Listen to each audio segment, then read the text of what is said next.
სამეგრელო სახელმწიფოებრივი დამოუკიდებლობის აღდგენის აქტი. გვახსოვს რა რომ ჩვენ სამეგრელოს ხალხი ვართ კოლხეთის სამეფოს პოლიტიკური, ისტორიული, კულტურული მემკვიდრეები, რათა შევინარჩუნოთ ჩვენ თვითყოფადობა, ლაზურ-მეგრული სვანური ენა, შევქმნათ პოლიტიკური და ეკონომიკური განვითარების პირობები, აღვადგენ სამეგრელოს სახელმწიფოებრივ დამოუკიდებლობას, გაუქმებულს 1867 წელს რუსეთის იმპერიის ოკუპაციის შედეგად.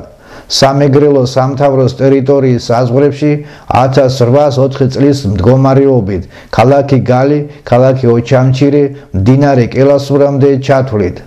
სარგებლობთ რა ხალხთა თვითგამორკვევის უფლებით, ღმერთის და მსოფლიო თანამეგობრობის წინაშე ვაცხადებთ სამეგრელო სახელმწიფოებრივი დამოუკიდებლობის აღდგენას.